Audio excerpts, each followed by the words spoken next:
Okay, now let us get into this evidence. And with this evidence, it will show you the time and season we are living in. It will also show you that sitting and staying quiet is not something you can afford to do in today's time. Now, there's a lot of stories, a lot of allegations going around that Britain has been taken over by other religions, right? But here we have some evidence, some proof to show you that actually the powers, they are the one that is allowing this country to be overrun. They are allowing this country to be taken over on every levels, right? Because they are offended by Christianity, but no other religion offend them. No, I don't have a problem with people and their religion, but things becomes a problem when I realize you only have strength for Christians. You only have a disgust for Christians. Everybody else can practice their religion, but you got a problem with Christians, right? All other religions is pushed and promoted in what is supposed to be a Christian country. All other religions are pushed and promoted. But somehow the religion of this country, which is Christianity, offends the powers. Now, let us get into the evidence, because I don't want you to say I'm making this up. Labour Council, and Labour is the ruling party. Labour Council seeks to imprison street preachers up to 2 years for causing offence and distress. A Labour Party-run council in England has sparked outrage by proposing a sweeping injunction that could imprison Christian street preachers for up to 2 years over claims of causing offence or distress. The council initially applied for the injunction in February, citing complaints about noise, public disruption, and distress caused by street preachers. Under the proposed terms, Christians would be banned from praying for individuals without prior consent, handing out religious leaflets or Bibles by hand, and laying hands on people in prayer.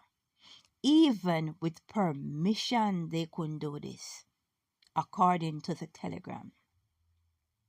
The injunction also sought to prohibit approaching individuals to discuss religion and preaching messages that could be perceived as hostile toward protecting characteristics such as age, gender, sexual orientation. Violations of the injunction could result in fines, arrest, and a maximum prison sentence of 2 years. Wow. After an intervention by the Christian League, street preachers represented by the legal group have managed to temporarily halt the attempt. The council also postponed a court hearing that would have sealed the injunction. I'm done. That's it. This is in England. This is in the United Kingdom. This is what they are planning to do in the United Kingdom, not in the Middle East, not in parts of Africa, in the United Kingdom. To be a Christian is an offense. This country, the West, was built on the backs of Christianity, right?